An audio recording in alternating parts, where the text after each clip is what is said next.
राधे राधे दोस्तों। आज हम आपको सुनाएंगे धर्म और लक्ष्मी जी की कहानी। अगर आप हमारे चैनल पर नए हैं तो प्लीज़ हमारे चैनल को सब्सक्राइब करें, वीडियो को लाइक करें और शेयर करें। एक बार धर्म और लक्ष्मी में बहस हो गई। धर्म बोला कि मैं बड़ा हूँ, लक्ष्मी कहने लगी कि मैं बड़ी हूँ। दोनों में बहस बढ़ गई। अब दोनों स्वर्ग के राजा इंद्र के पास गए तो इंद्र ने उन दोनों को अचानक अपने पास देखकर पूछा कि क्या बात है। इस पर धर्म, जो लक्ष्मी थी, वह कहने लगी, हे देवराज इंद्र, आप हमारा फैसला करें और बताएं कि हम दोनों में कौन सर्वश्रेष्ठ है। लक्ष्मी ने कहा कि मेरे बिना किसी के जीवन में अर्थहीन हो जाता है, उसका कोई औचित्य नहीं रहता है। मेरे बिना कोई भी सुख सुविधा भोग विलास कोई भी कर्म नहीं हो पाता है। उसके बाद धर्म ने कहा कि हे देवराज इंद्र, बिना धर्म के भी जीवन का कोई औचित्य नहीं रहता है। इसलिए हम चाहते हैं आप हमारा न्याय करें और हमें बताएं कि हम दोनों में कौन सर्वश्रेष्ठ है। अब देवराज इंद्र बड़े धर्म संकट में आ गए। उन्होंने सोचा कि अब मैं यह कैसे बताऊं कि कौन सबसे ज्यादा सर्वश्रेष्ठ है। यदि मैंने लक्ष्मी को सर्वश्रेष्ठ बता दिया तो धर्म से चला जाऊंगा, और यदि मैंने धर्म को सर्वश्रेष्ठ बता दिया तो लक्ष्मी मेरे पास से चली जाएगी। उन्होंने बहुत सोचा और कुछ हल उनके दिमाग में नहीं आया। जब बहुत देर हो गई तो उन्होंने दोनों से कहा कि मुझसे भी ज्यादा न्याय प्रिय धरती पर एक राजा है, उसका नाम विक्रमादित्य है। आप दोनों उसके पास जाओ और उससे अपना न्याय करवाओ, वह दोनों का न्याय बड़ी सरलता से कर देगा। लक्ष्मी और धर्म दोनों पृथ्वी लोक पर आ गए और दोनों राजा विक्रमादित्य के दरबार में पहुंचे और बोले, हे राजन, आप बहुत ही न्यायकारी राजा हैं, आपका देवता भी गुणगान करते हैं। हे राजन, आप हमारा न्याय करें। राजा विक्रमादित्य बोले कि ठीक है, पहले आप दोनों मुझे अपनी बात बताओ कि फिर मैं तुम दोनों का किस्सा सुनकर ही यह बताने में समर्थ हो जाऊंगा कि कौन आप दोनों में सर्वश्रेष्ठ है। लक्ष्मी और धर्म ने अपनी अपनी बात राजा विक्रमादित्य को बताई। लक्ष्मी बोली कि हे राजन, यदि मनुष्य के पास मैं ना रहूं तो उसका जीवन अर्थहीन हो जाएगा, इसलिए मैं खुद को बड़ी बता रही हूं। तभी धर्म बोला, हे राजन, बिना लक्ष्मी के तो जीवन चल सकता है, बिना लक्ष्मी के तो व्यक्ति रह सकता है, पर धर्महीन होने के बाद मनुष्य के जीवन का अर्थ ही समाप्त हो जाएगा। इसलिए राजन, हम दोनों का न्याय करें और बताएं कि हम दोनों में कौन श्रेष्ठ है। राजा विक्रमादित्य बहुत विद्वान थे। वह समझ गए कि यह बहुत ही कठिन न्याय है। यदि मैंने लक्ष्मी को बड़ा बता दिया तो मैं धर्म से विरक्त हो जाऊंगा, धर्म से खाली हो जाऊंगा, मेरे पास धर्म नहीं बचेगा।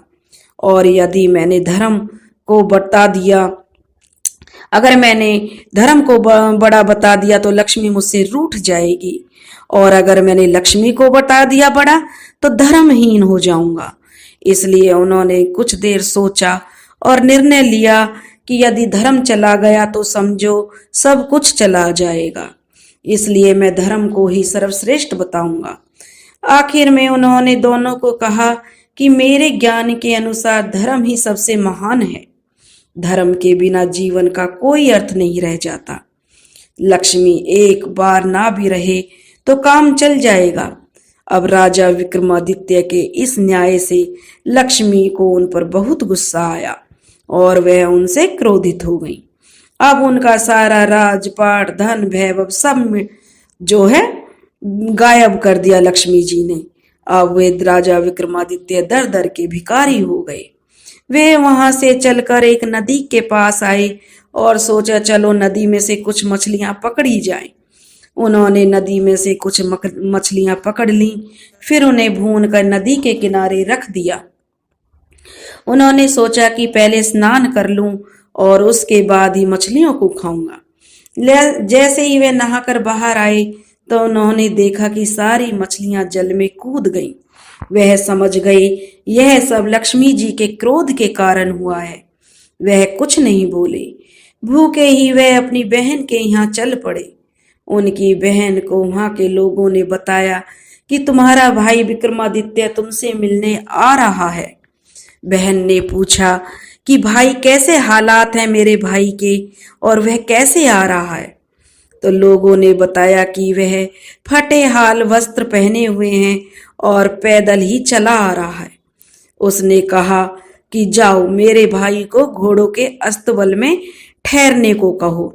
विक्रमादित्य को घोड़ों के अस्तबल में ठहराया गया और उसके खाने के लिए चोकर की रोटी दी गई। वह समझ गए यह सब लक्ष्मी माता की नाराजगी का असर है, इसलिए उन्होंने वहीं जमीन में खड्डा खोदकर वह रोटियां गाड़ दी और बोले कि हे धरती माता, मैं जब दोबारा यहाँ आऊंगा तो आप यह रोटी इन्हें इसी स्थिति में संभाल कर रखना। फिर वह किसी को बिना बताए वहां से चुपचाप निकल गए। अगले दिन सुबह वह अपने एक परम मित्र के पास पहुंचे। मित्र ने उनका बहुत जोर से स्वागत किया और खाने के लिए तरह तरह के व्यंजन परोसे। राजा विक्रमादित्य जब खाना खाने बैठे तो उन्होंने देखा कि खूंटी पर एक 9 लक्खा हार टंगा हुआ है और वह खूंटी धीरे धीरे उस हार को निगल रही है। वह समझ गए कि यह भी लक्ष्मी माता की कोई चाल है। अब जो है खूंटी उस हार को निगल गई। उन्होंने अपनी सफाई में कुछ नहीं कहा। मित्र जानता था कि विक्रमादित्य ऐसा नहीं कर सकते, पर उनकी पत्नी ने विक्रमादित्य पर आरोप लगा दिया कि उन्होंने ही मेरा 9 लक्खा हार चुराया है। उनका हार विक्रमादित्य ने ही चुराया, यह आरोप उसकी पत्नी ने लगा दिया। तो वहां से विक्रमादित्य चल दिए और चलते चलते वे किसी दूसरे राज्य में पहुंच गए। चलते चलते थक जाने के कारण उन्होंने सोचा कि क्यों न किसी वृक्ष के नीचे थोड़ी देर आराम कर लिया जाए। इधर उस राजा के जिसके राज्य में राजा विक्रमादित्य पहुंचे थे, उस राजा के यहाँ चोरों ने चोरी की थी। वह धन उन्होंने लाकर सोते हुए राजा विक्रमादित्य के पास रख दिया। इधर राजा के सैनिक चोरों को ढूंढते हुए जब वहां पहुंचे तो देखा कि सारा धन विक्रमादित्य के पास पड़ा हुआ है। उन्होंने समझा कि असली चोर यही है, क्योंकि इसी के पास धन बरामद हुआ है। अब जो सैनिक थे उसे चोर समझकर उसको राजा विक्रमादित्य को पकड़कर राजा के पास ले गए। राजा ने पूछा कि तुमने ही यह धन चुराया है? तो विक्रमादित्य ने कहा, राजन, यह धन मैंने नहीं चुराया है, पर उसके पास अपनी बात को सत्य करने के लिए कोई भी सबूत नहीं था जिससे वह अपनी बात को सिद्ध कर सके। उसके पास इस चीज का कोई भी साक्ष्य नहीं था। इसलिए राजा ने सजा के रूप में उनके दोनों हाथ और दोनों पांव कटवाने का हुक्म दे दिया। सैनिकों ने उनके दोनों हाथ पांव काट दिए और बाजार के बीचों बीच उन्हें एक चौक पर बैठा दिया और साथ ही उनके पास एक जूता रख दिया और वहां पर लिख दिया कि जो भी यात्री इधर से गुजरेगा उन्हें 5 जूता अवश्य मारेगा। जो भी राही वहां से गुजरता उन्हें 5 जूते मारता। एक बार उस राज्य का एक तेल निकालने वाला तेली उस राह से गुजरा जहां पर राजा विक्रमादित्य घायल अवस्था में पड़े हुए थे। राजा ने उनसे कहा कि हे मित्र, मेरे पैर पर मक्खियां बैठ रही हैं जो मेरे घाव में बहुत पीड़ा पहुंचा रही हैं। इसलिए यदि तुम मुझे थोड़ा सा तेल लगा दो तो तुम्हारा बहुत ही उपकार होगा। पहले तो तेली हंसा और फिर बोला, एक तो तुम मुझसे प्रार्थना कर रहे हो, दूसरा मुझे मित्र बोल रहे हो, क्योंकि वह तेली एक बहुत ही सच्चा और दयालु व्यक्ति था। उसने थोड़ा सा तेल उसके घाव पर लगा दिया। उस दिन जब वह तेल बेचने गया तो उसका तेल शाम तक बेचने के बाद भी उतना ही बचा रहा। उसे बड़ा आश्चर्य हुआ कि आज ऐसा क्या हुआ है कि मेरे घड़े का तेल खत्म ही नहीं हो रहा है। उसकी समझ में अब आ गया कि यह सब उस घायल व्यक्ति के कारण हो रहा है। वह जरूर कोई देव आत्मा है। तेल बेचने वाला तेली जब अपने घर पहुंचा तो वह बहुत ही खुश था। उसकी पत्नी ने उसकी खुशी का कारण पूछा तो उसने सुबह की सारी बात अपनी पत्नी को बता दी कि कैसे एक लूले लंगड़े व्यक्ति को उसने जो तेल लगाया है। वह बोला वह व्यक्ति जरूर कोई दिव्य आत्मा है। उसकी पत्नी ने कहा कि आप किसी भी प्रकार उस व्यक्ति को अपने घर ले आओ। वैसे भी हमारे कोई संतान नहीं है, इसी बहाने हमें संतान सुख भी प्राप्त हो जाएगा। लेकिन राजा ने कहा लेकिन तेली ने अपनी पत्नी से कहा कि राजा ने उसे दंड दिया है, इसलिए हम बिना राजा से पूछे उसे नहीं ला सकते हैं। इसलिए पहले हमें राजा से एक आज्ञा लेनी होगी और उसके बारे में बात करनी होगी। तेली ने अपनी पत्नी को समझाया तो वह बोली कि आप कल सुबह जाकर राजा से बात करना, अब देरी करना ठीक नहीं है। अगले दिन सुबह सुबह वह तेली राजा से मिलने पहुंच गया। राजा ने उससे आने का कारण पूछा तो वह तेली बोला, मालिक, यदि आप आज्ञा दे तो मैं उस लूले लंगड़े व्यक्ति को अपने घर ले आऊं। हमारे कोई संतान नहीं है, इसलिए मेरी और मेरी पत्नी की इच्छा है कि हम उसको अपने साथ रखकर संतान सुख प्राप्त करें। राजा कुछ देर तक सोचता रहा और फिर बोला, वैसे भी वह व्यक्ति हमारे किसी काम का नहीं था, इसलिए तुम उसको अपने घर ले जा सकते हो। राजा की आज्ञा मिलते ही वह तेली राजा विक्रमादित्य को अपने घर ले आया। जैसे ही विक्रमादित्य उस तेली के घर पहुंचे, उसके हर कार्य में बढ़ोतरी होने लगी, हर कार्य अच्छा होने लगा। जितनी उसकी वे सेवा करते उतनी ही सुख समृद्धि उनके घर में बढ़ने लगती। इधर राजा की जो राजकुमारी थी वह बहुत ही सुंदर और विदुषी थी। वह लगभग हर कला के क्षेत्र में पारंगत थी। वह शाम को दीपक राग गाकर महल और शहर के दियों को प्रज्वलित करती थी और फिर जब वह रात को दिए बुझाती तो विक्रमादित्य फिर से दीपक राग गाकर दिए प्रज्वलित कर देते। ऐसा जब 2-3 दिन तक लगातार हुआ तो राजकुमारी को विश्वास हो गया कि राज्य में कहीं ना कहीं राजा विक्रमादित्य रहते हैं, क्योंकि दीपक राग गाने वाले गिनती के ही लोग हैं जिनमें राजा विक्रमादित्य का स्थान सबसे सर्वश्रेष्ठ था। उधर राजा ने राजकुमारी का स्वयंवर रच दिया। दूर दूर के राजाओं को राजकुमारी के स्वयंवर में आने के लिए आमंत्रित कर दिया।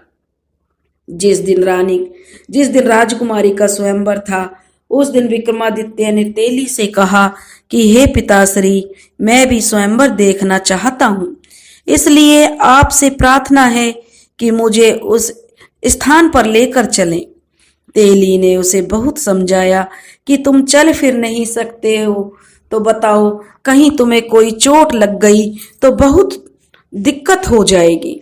लेकिन जब विक्रमादित्य जिद पर अड़ गए तो वह तेली उन्हें ले जाने के लिए राजी हो गया। वह बोला, प्रातः सुबह मैं तुम्हें स्वयंवर दिखाने ले चलूंगा। थोड़ी देर के बाद राजा का सैनिक यह संदेश लेकर आया कि उन्हें 100 घड़ा तेल सुबह तक चाहिए। तेली ने कहा, अरे भाई, यह कैसे संभव हो सकता है, यह तो बहुत ज्यादा है। वह बोला, मैं कितनी भी मेहनत कर लूं पर सुबह तक 100 घड़े तेल नहीं निकाल सकता।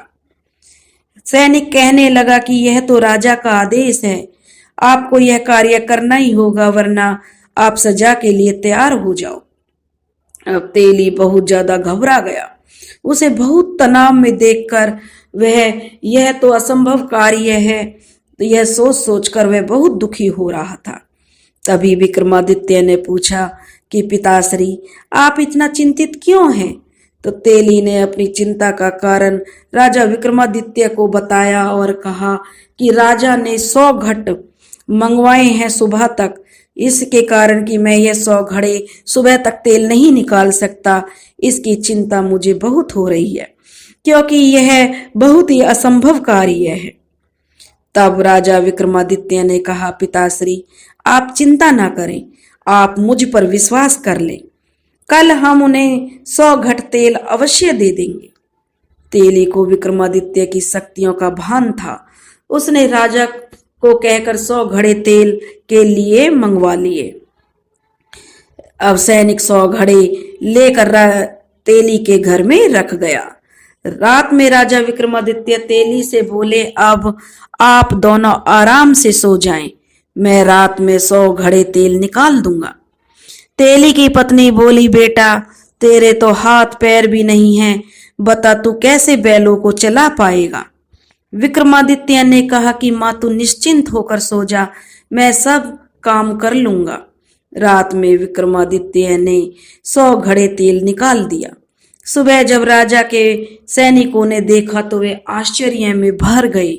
तेली और तेलिन तो दोनों ही अपूर्ण विश्वास हो गया था उन्हें, जो तेली और उसकी पत्नी तेलिन थे, कि जरूरी यह लड़का कोई देवता है, इसलिए अब कोई चिंता नहीं करनी चाहिए।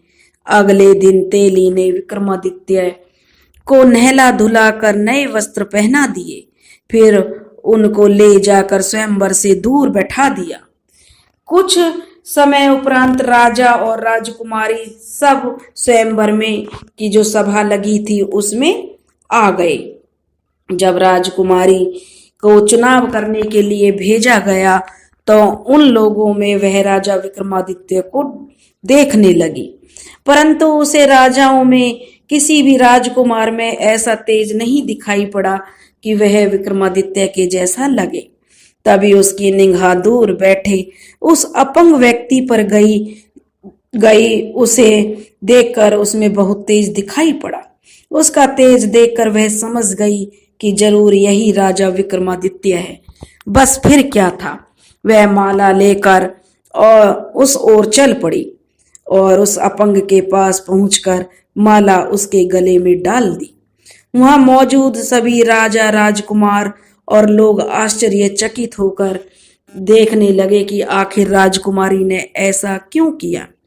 राजकुमारी के घर के लोगों ने कहा, लगता है राजकुमारी की तबीयत सही नहीं है, इसलिए उसे यह गलती हो गई है। सबने राजकुमारी को पंखा करने लगे, जल पिलाने लगे और फिर दोबारा से उसे माला देकर कहा कि जाओ अपने जो वर का चयन करो।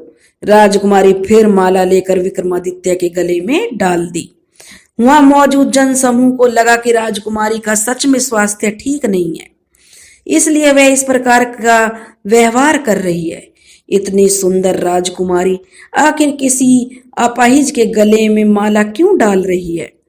आखिर में लोगों के सुझाव से राजकुमारी को फिर से मौका दिया गया कि वह अपने सही वर का चुनाव कर सके। इस बार भी राजकुमारी ने विक्रमादित्य के गले में ही माला डाली। राजकुमारी के व्यवहार से राजा और राजकुमार सभी क्रोधित हो गए। राजकुमारी के पिता से बोले, आपकी पुत्री को यदि एक अपाहिज से ही विवाह करना था तो हम सबको आपने आमंत्रण क्यों भेजा। राजा भी बहुत शर्मिंदा था, पर क्या करते, सामाजिक रीतियों का पालन तो हर पिता माता को करना पड़ता है। इसलिए उन्होंने राजकुमारी का विवाह उस अपाहिज व्यक्ति से करवा दिया और राजमहल से विदा होकर राजकुमारी राजा विक्रमादित्य के साथ उस तेली के यहाँ आकर रहने लगी। तेली और तेली की पत्नी इस बात से बहुत चिंतित थे कि राजकुमारी आखिर उनके साथ कैसे रह पाएगी।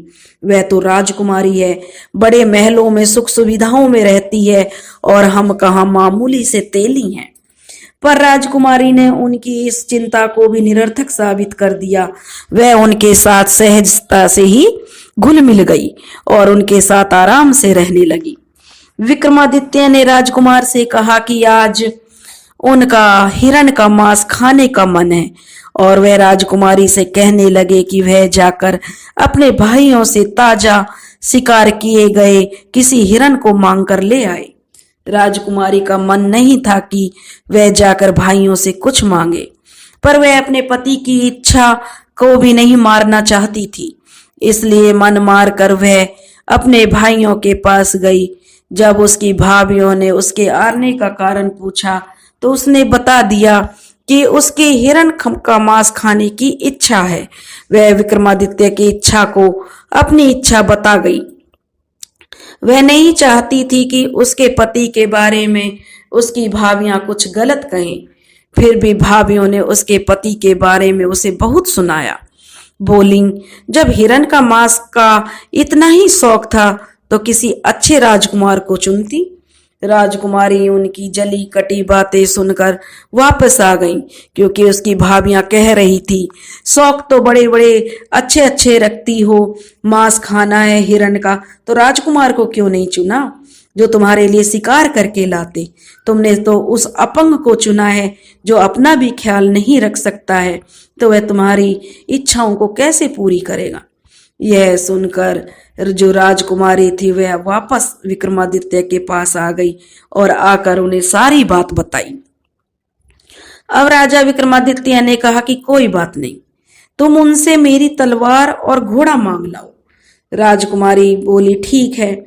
जब वह जाने लगी तो विक्रमादित्य को कुछ याद आया, तो उन्होंने कहा कि रुको, यह रुमाल है मेरा, इसे ले जाओ। राजकुमारी को यह कहते हुए राजा ने रुमाल दिया कि यदि मेरी तलवार और घोड़ा आने में कोई दिक्कत करे तो उन्हें यह रुमाल दिखा देना, वो चुपचाप आ जाएंगे।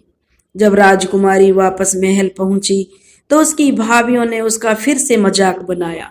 राजकुमारी बोली, इस बार मैं हिरण का मांस नहीं, उनका घोड़ा और तलवार लेने आई हूं। तलवार और घोड़े ने भी वहां पर आतंक मचा रखा था, हर कोई उनसे परेशान था। तब उसकी भाभियों ने सोचा कि ठीक है, यह यहां से इन्हें ले जाएगी तो यह उनका शिकार बन जाएंगे, इससे हमें भी शगुन मिलेगा।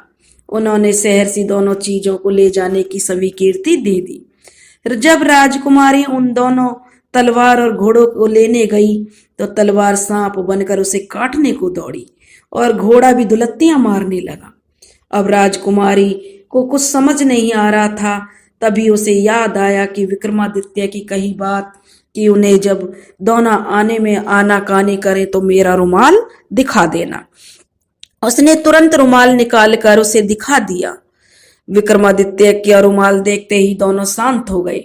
राजकुमारी ने तलवार उठा ली और घोड़े की लगाम पकड़कर वापस विक्रमादित्य के पास तेली के घर आ गई। जब शाम होने को हुई तो विक्रमादित्य ने राजकुमारी से कहा कि अब वह उसे घोड़े की पीठ पर बैठा दे, आज वह शिकार खेलने जाएगा। राजकुमारी ने कहा कि आप कैसे घोड़े की सवारी कर पाएंगे। विक्रमादित्य ने जब जिद की तो राजकुमारी और तेली ने मिलकर उसे घोड़े पर बैठा दिया, पर बिना किसी पकड़ के वह घोड़े से गिरने लगे। राजकुमारी यह देखकर बहुत दुखी हुई और उसकी आंखों में आंसू भर आए। उसने अपने आंखों के आंसुओं को छुपाने के लिए अपना चेहरा दूसरी ओर घुमा लिया। तभी उसे लगा जैसे घोड़े की लगाम को कोई उनके हाथों से खींच रहा है। उसने जल्दी से घूमकर विक्रमादित्य की ओर देखा तो वह आश्चर्य से हैरान रह गई। उसने देखा राजा विक्रमादित्य पूर्ण शरीर से घोड़े पर सवार थे। वह बहुत खुश हो गई। उसकी आंखों में यह जानने की जिज्ञासा भर आई कि यह सब आखिर क्या है। विक्रमादित्य ने उसे आश्वासन दिया कि शिकार से लौटने के बाद वह सारी बातें उसे बता देंगे। जब वह जंगल में पहुंचे तो उन्होंने जो भी शिकार किया उसके कान और पूंछ काट लिए और शिकार वहीं छोड़ दिया। उधर राजकुमारी के भाई भी शिकार पर गए हुए थे। उन्होंने जंगल में बिना कान पूंछ के जब ताजा शिकारों को देखा तो उन्हें लालच आ गया। उन्हें लगा कि यह ताजा शिकार उनके लिए तो किसी इनाम से कम नहीं है। उन्होंने वे सारे शिकार उठा लिए और वापस अपने महल की तरफ चलने के लिए मुड़े। उन्होंने इसके लिए शिकारी को धन्यवाद दिया कि उन्हें ज्यादा मेहनत नहीं करनी पड़ी और उन्हें शिकार हुए हाय मिल गए। अभी वे कुछ दूर ही चले होंगे कि उन्हें बहुत तेज प्यास लगाई। उन्होंने अपने घोड़ों को पास के एक पोखर के पास मोड़ दिया। जब वे वहां से जैसे ही जल पीने के लिए उतरे तो उन्हें एक आवाज ने उन्हें रोक दिया, पानी पीने से रोक दिया। उन्होंने आवाज की दिशा में देखा तो पाया कि एक योगी खड़ा था। एक राजकुमार ने योगी से जल पीने के मना करने का कारण पूछा तो योगी बोले कि हे राजकुमारों, यहाँ का जल मेरी अनुमति के बिना कोई दूसरा जीव नहीं पी सकता है। पर राजकुमारों को प्यास के कारण उनका तो बहुत बुरा हाल था। जल के लिए वे योगी से प्रार्थना करने लगे। योगी ने कहा कि अगर तुम जल पीना चाहते हो तो इसके लिए तुम्हें अपने दोनों कूलों को गर्म सिक्कों से दगवाना पड़ेगा। अब पानी के बिना उनका जो जीव थी वह सूख चुकी थी। पानी के बिना वे अधमरे हो गए थे। इसलिए योगी की शर्त मानने के अतिरिक्त उनके पास कोई और चारा नहीं था। इसलिए शर्त के अनुसार उन्होंने अपने दोनों कूलों पर सिक्कों से दगवाया। फिर जल पीकर वो रवाना हो गए। इधर विक्रमादित्य जी योगी बने हुए थे, अपने निवास स्थान पर लौट आए।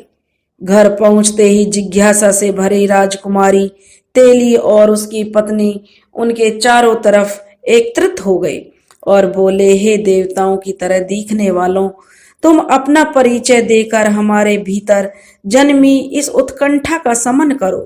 राजा विक्रमादित्य को लगा कि अब उन्हें अंधकार में रखना सही नहीं है। वे बोले, हे धर्मपिता और माता, मैं राजा विक्रमादित्य हूँ। फिर उन्होंने अपनी आप बीती सारी बात उन्हें बता दी। जब उन्हें पता चला कि वो राजा विक्रमादित्य हैं तो वे उनके चरणों में गिर पड़े और अनजाने में हुए अपराध के लिए क्षमा मांगने लगे। राजा विक्रमादित्य ने उन्हें समझाया कि वे तो उनसे नाराज नहीं हैं, अपितु उन लोगों ने तो अपने स्वजनों यानी जो मेरे अपने परिवार वाले थे उनसे भी ज्यादा अच्छा व्यवहार उनके साथ किया है।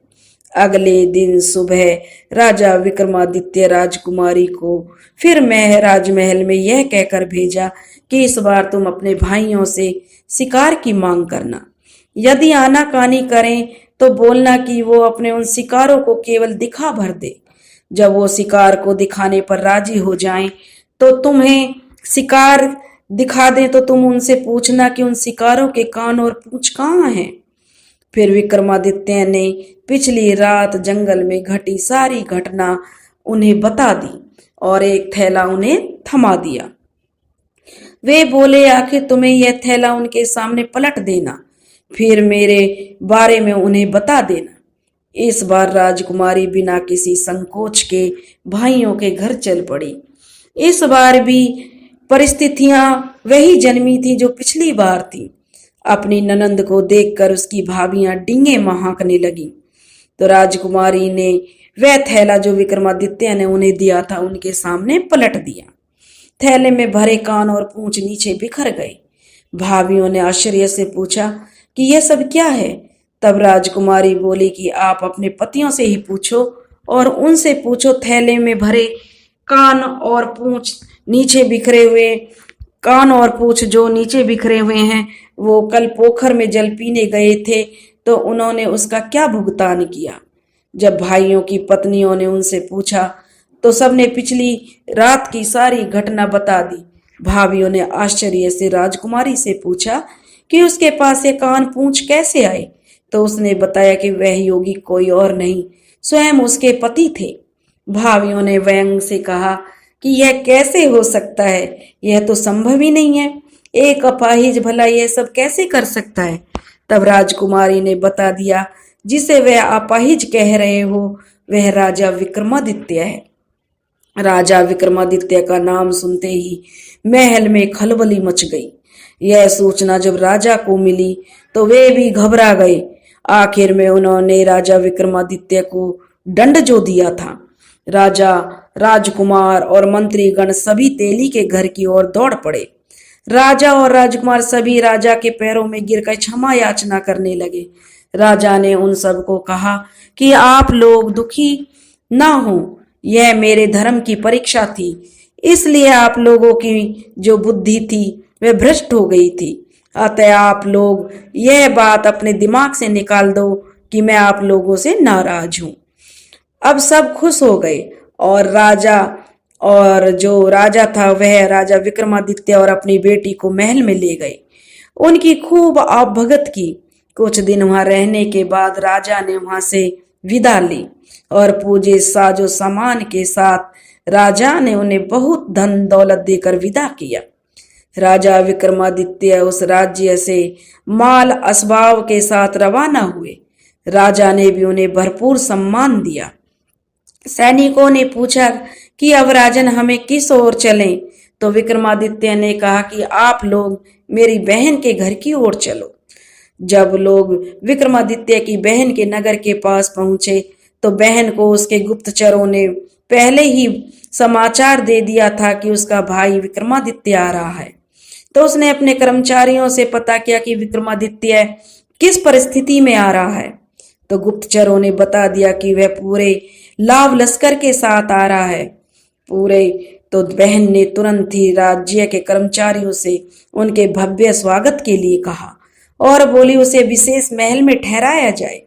जब विक्रमादित्य बहन के नगर में पहुंचे तो बहन जो उनके लिए बेहतरीन व्यंजन बनाकर उनके स्वागत में पहुंची। राजा विक्रमादित्य ने वह भोजन करने से मना कर दिया और बहन को लेकर वे उसी गौशाला में पहुंचे जहां वह उस बहन ने पहले आए थे तो ठहराया था और भूसे की रोटी उन्हें खाने के लिए दी थी।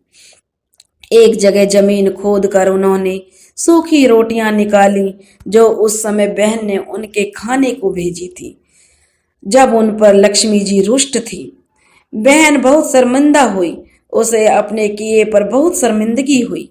लेकिन विक्रमादित्य ने कहा, बहन मुझे इस बात का कोई दुख नहीं, पर तुम्हें संबंधों की मर्यादा का पालन करना चाहिए था। अगले दिन वे वहां से रवाना हो गए। अपने कर्मचारियों से मित्र के घर चलने को कहा। जब वह मित्र के घर पहुंचे तो मित्र बहुत प्रसन्न हुआ। बोला, तुम्हें प्रसन्न देखकर मैं बहुत खुश हूं। तुम्हारी यह विपत्ति टल गई। यह देखकर मन बहुत आनंद से झूम रहा है। आपसे मेरा अनुरोध है कि आज रात कम से कम मेरा आतिथ्य स्वीकार करें। विक्रमादित्य ने कहा कि मित्र, मुझे तो खुद भी तुम्हारे यहाँ रुकने की इच्छा थी। वह विक्रमादित्य को लेकर अपने विशेष कक्ष में गया। वे दोनों मित्र के बीच पुरानी बातों को लेकर चर्चा हो गई। रात को खाने के समय विक्रमादित्य को वही भोजन परोसा गया जहां पर खुंटी ने हार निगला था। विक्रमादित्य जैसे भोजन करना शुरू किया, खुंटी हर निवाले के साथ उस हार को उगलना शुरू कर दिया। विक्रमादित्य जैसे ही भोजन समाप्त किया, रानी ने नौलखा हार खुंटी पर टंगा दिखाई पड़ा। तभी राजा की निगाह खुंटी पर गई तो वह वहां उन्हें खोया हुआ नौलखा हार टंगा दिखा। राजा के आश्चर्य का कोई ठिकाना नहीं था। उन्होंने रानी से कहा कि यह कैसी अनोखी घटना है। इस हार की चोरी का इल्जाम तुमने मेरे मित्र विक्रमादित्य पर लगाया था। तब मैंने तुमसे कहा था कि ऐसा कार्य मेरा मित्र कदापि नहीं कर सकता, जो दुनिया की तकलीफों को हरता रहता है। क्या वह एक तुच्छ हार के लिए इतना गिर सकता है? जाओ अपना हार ले लो। रानी को अपने व्यवहार पर बहुत शर्मिंदगी हुई। उसने हाथ जोड़कर विक्रमादित्य से क्षमा मांगी। तो राजा विक्रमादित्य बोले कि हे राजन, मेरी मति को उस समय विक्रमादित्य से क्षमा मांगी और कहने लगी, हे राजन, उस समय मेरी बुद्धि को न जाने क्या हो गया था। मेरे अपराध की कोई क्षमा नहीं है। मैं चाहती हूँ आप मुझे माफ कर दें, मेरी माफ करके मेरा दुख दूर करें। तभी विक्रमादित्य ने कहा कि आप लोग ज्यादा दुखी ना हो, वह सब तो समय का खेल था। मुझ पर माता लक्ष्मी रुष्ट थी, इसलिए वो सारी घटनाएं घटी। फिर उन्होंने वे सारी बातें विस्तार पूर्वक बताई और फिर अगले दिन अपने राज्य के लिए रवाना हो गए। जब वे अपने राज्य पहुंचे तो लक्ष्मी माता नगर के द्वार पर खड़ी हुई उन्हें मिल गईं और वे बोली, हे राजन, तुम सर्वश्रेष्ठ हो और मैं गलत थी, तुम बिल्कुल सही हो। इसलिए मैंने तुम्हें जो दंड दिया उसके लिए मैं दुखी हूँ। क्या पुत्र अपनी माता को क्षमा नहीं कर सकता? विक्रमादित्य माता लक्ष्मी के पांवों में गिर पड़े और बोले, हे माँ, आप ऐसी बातें ना करें। आपकी परीक्षा से मेरा भी निखार हो गया है, इसलिए मैं आपका आभारी हूँ। विक्रमादित्य ने विनम्रता से माता लक्ष्मी बहुत प्रसन्न हुई और बोली, हे विक्रमादित्य, मेरा तुझको आशीर्वाद है। जब तक यह दुनिया रहेगी लोग तुम्हें नहीं भूल पाएंगे। और आशीर्वाद देकर माता लक्ष्मी अंतर्ध्यान हो गई। राजा अपने नगर में खूब पहुंच गया और बहुत सुखपूर्वक वह अपना जीवन व्यतीत करने लगा। दोस्तों, अगर आपको यह कहानी पसंद आई हो तो प्लीज़ हमारे चैनल को सब्सक्राइब करें, वीडियो को लाइक करें और शेयर करें। राधे राधे।